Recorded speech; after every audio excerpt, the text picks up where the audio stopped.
all the past history, because the history is summarized in the last event that took place. So let's say, I said that before, if you're looking at stock market, for example, if you look at the numbers that appear in Saudi stock market, you don't have to keep track of 10 years of Saudi stock market.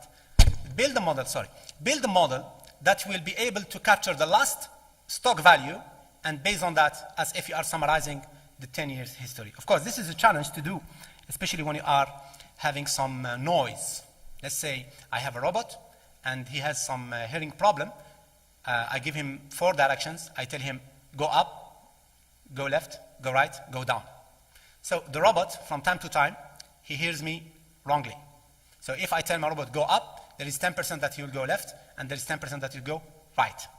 So when you have this kind of challenge, when you are solving a problem, when you have uncertainties, when you have sensor measurement noise, when you have missing data, when you have, I know many problems that people at Aramco, maybe they are here in the I field, and they always keep telling me, we have a very simple problem. We want to do data sorting on 1 terabyte. How can you do that? We want to do pattern matching on reservoir characteristics. How can you do that? We have 2 terabyte, and I want to do, and even undergraduate student in computer science will know to do that. A binary search, for example, or a merge sort, or whatever. These are toy problems for us because the size is small, but when you go to terabytes, this is really a big challenge. You have to talk about clustering, you have to talk about parallelization. That's the same problem. We have noise, we have huge data, and we have a specific set of actions that I want to do. So basically, if I am in a mission, at the end of the day, I am playing in a maze.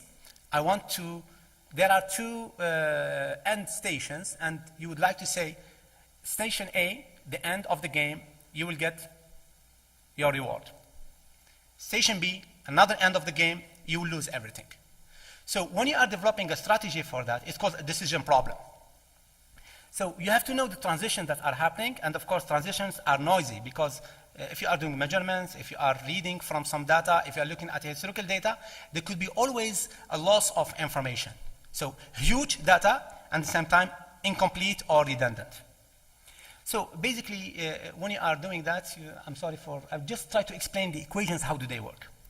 Let's say you want to invest, of course, those numbers are very simple once you put them into the right settings, right? I'm sorry, we don't have statistics, we have only equations. So basically, what are you going to do is the following. You want to send someone to play on a chess, and you tell him how many moves you will do to win Warrior. Some of you will say, okay, we have 8x8 chess board, and I will do 12 moves, right? That will be fine. After 12 moves, you will get his real. Another person will say, okay, I will make 4 moves to get Warrior. So who's better than who? Definitely the guy who made 4 moves is better than the guy who made 12 moves. Now let's say we do it the other way around. You cannot complete a game in more than 1 second.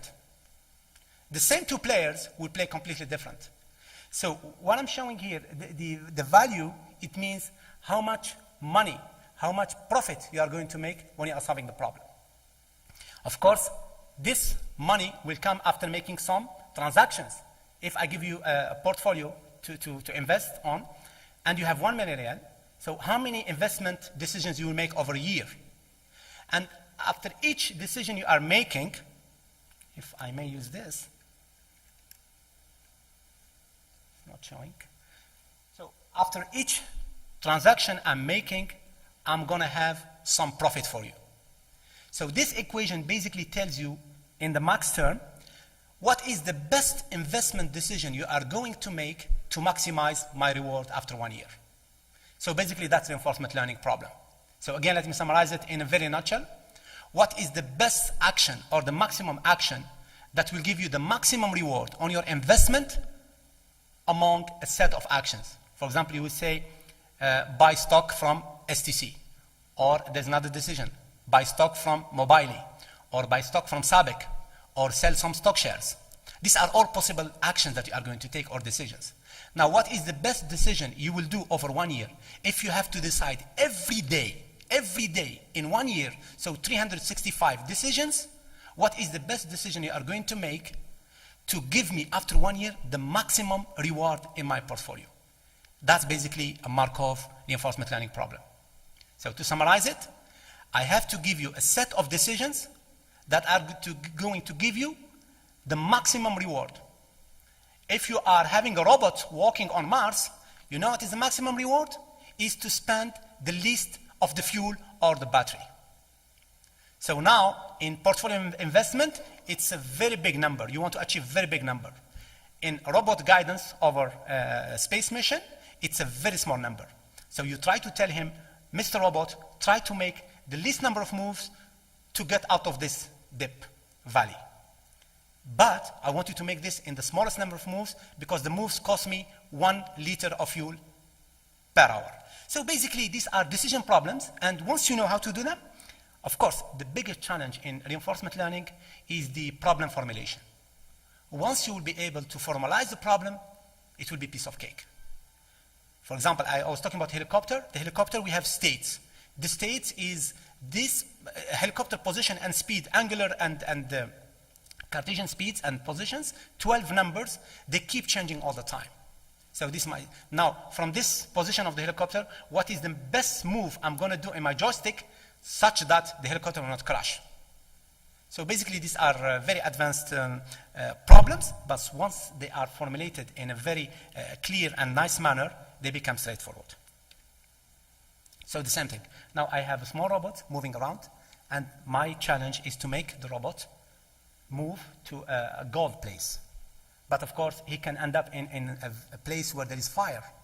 So he will simply, game will be over and he will die. So I'm telling him, move up. But remember, there is some noise. He has problem in hearing me. So when I tell him, move up, maybe he might hear, move left.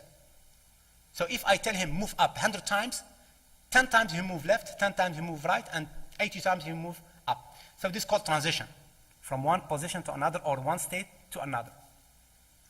And of course, when he's in the next node, what he's going to decide? If he's smart enough. When I put him to the next node, he will do what now? He's in mode, he will go up, or he could left, he'd go right, right? And then what could happen if he's in the node which is next to fire? He has to be smart enough not to go up. Because if he goes up, he might go right, 10%. So he might end the game. Are you getting it, or it's still boring? So let me go back here. When the robot goes up, he might decide to hit the wall, because the gray area is a wall. Because by deciding to hit the wall, although he's staying in his place, there is a chance that he goes up. But if he decides to go up in the second cell, there is a chance 10% that he go into end of the game. So how would you capture this when you are solving this kind of problem? And you have terabytes of states that you are storing. Remember, for the helicopter game I'm doing, I was recording the simulator every 1 millisecond. So I had a machine, 64 gigabyte, which I mounted myself, 1 terabyte hard disk, and I was enabled to store more than an hour. So after each hour of flight, I have to get rid of the data. Because the beauty about Markov says what? The whole history is stored into the last recording. So once I know how much I'm moving forward, I could solve the problem in a piece of cake. Now there is another challenge. I am doing some solution for the problem, but I don't know the transitions. I don't know how my robot on Mars, how it will move. When you are, I was faced with a problem last year in Aramco, drilling machine failure. They wanted to predict, they have some sensors on the drilling machine, and they want to predict whether this machine is going to fail. So I said, okay, could you have historical data? He said yes. And of course, because I'm from academic, I'm so naive.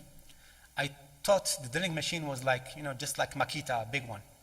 So he said, well, a drilling machine in Aramco is like a factory moving. So it's a device that moves 10 kilometers per day, and the rent costs like $100,000 per day. So he said, can you solve this? I said, oh, now I have to look back and try to accommodate, because now data start getting big, costs start getting high, speed get very small. And they said, how many recordings do you have? He said, I can give you from my sensors a recording for every second. And they have plenty of sensors. Temperature, rotating of the machine, so many numbers that have to be crushed in.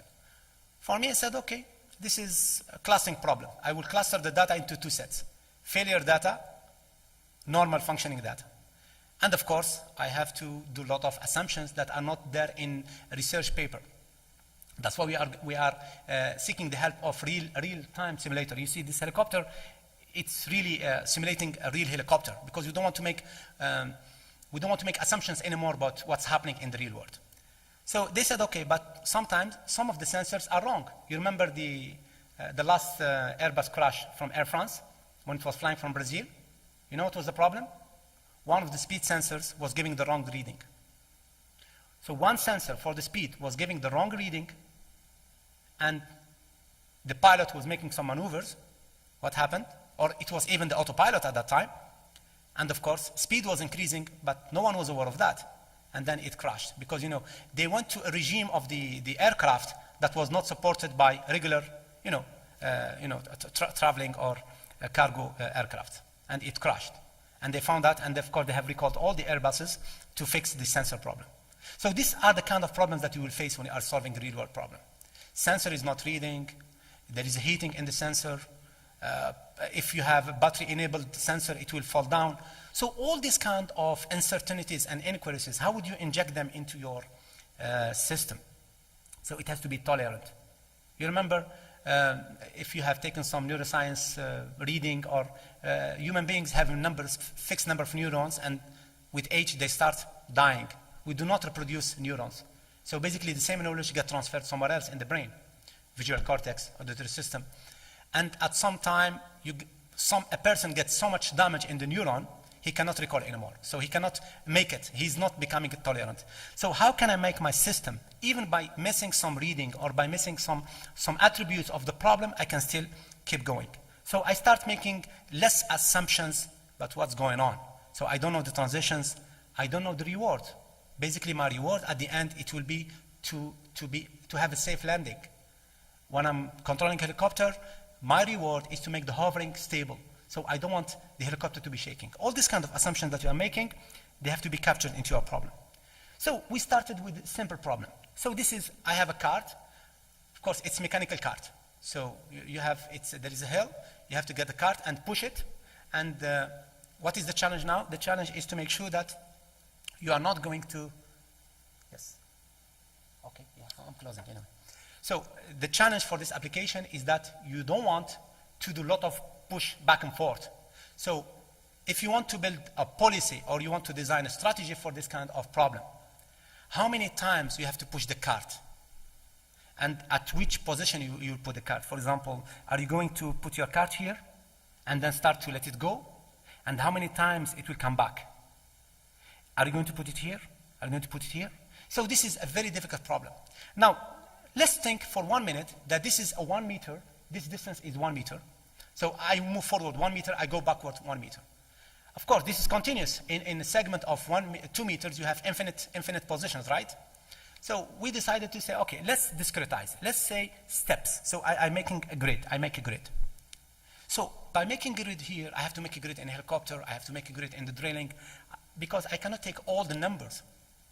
And how much numbers you are going to sacrifice by maintaining a good performance. That's a problem that you're going to face. So basically, if you want to reach this point, you get reward. If you don't reach it, if you keep going back and forth, it will be very costly, because you have to spend energy, because you have to do effort, because remember, this is mechanical cart. So you want to minimize the effort, and finally you want to reach it to your goal. The same thing, we were able to solve the problem, and of course time is very important, because you don't want to play a game for 3 hours. Okay? So what we are trying to solve, it's a highly dimensional problem. I'm talking about for the helicopter to the power 20 possible moves or states. And of course to the power 20, you can just think about it, it's a huge number that cannot even be accommodated by any machine right now. Okay? So finally, we are handling huge data, but I think the way we handle huge data is different than requiring storage and going for huge storage, because we are making sense of the data, and that's very important. For example, if I give you a small quiz question, how many supercomputers does Google have? Do you know how many supercomputers? Can anyone tell me? Google have? 3, 4, 5, 10? To handle all the data they have. Google. Can you make a guess? Huh? Zero. They have zero. Because they have MapReduce. Google made revolution. Okay? They made revolution in handling large data, in handling clustering, in doing load balancing. They are, Google, you know what is the first revolution Google made? The interface. So lousy and simple interface that nobody thought about. See, only text field and 2 buttons. No one thought that such interface, and this is the initial, of course, the real revolution is PageRank, the algorithm that is behind the Google search. But there are major achievements, and one of them is look at data in a smart way. Don't be afraid of dealing with terabytes, because the last presenter, he mentioned something. He mentioned the GIGO system. We call it GIGO system, garbage input, garbage output. So if you feed your system with the garbage, it will give you garbage. And maybe it will not make sense to you. So basically, if you want to make sense of data, you could have the best technology. So I am the anti-business approach. You could have the best technology, but if you don't have, as my colleague said here in the morning, the person, the brain to analyze, the person to make sense of the data, I mean, huge repositories of data will not make any sense to you unless you make sense of reading. So data mining, machine learning is one of the best weapons that a data analyst should be equipped with to handle this kind of, it's an avalanche of data coming to you. And to close my talk, knowledge, not only data, knowledge. There is a very amazing statistic that says that humanity will double knowledge in 50 years. That means since the dawn of humanity, we have knowledge, and in 50 years, it will be 2 knowledge.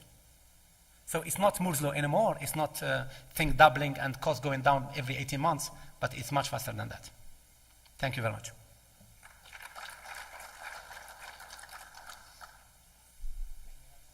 Yeah.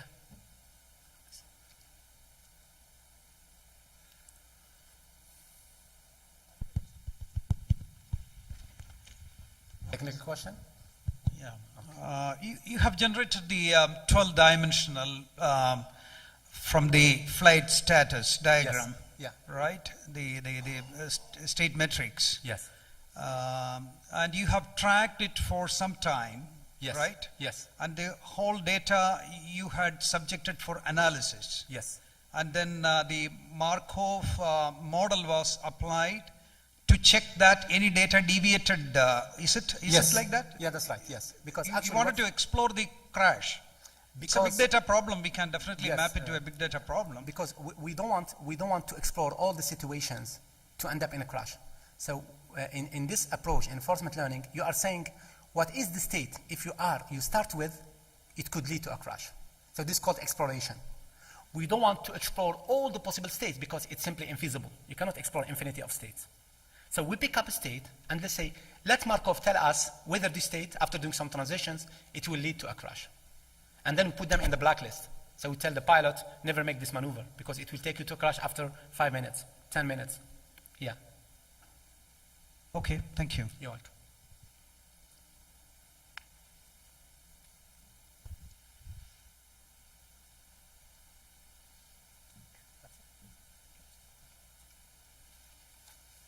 Thank you, Dr. Gauti. This was a very interesting talk. With this, we move on to our next speaker, Mr. Nizar Abdul Baki. He will be speaking on the topic New World Data Vision. Mr. Nizar, he is working in Microsoft Middle East.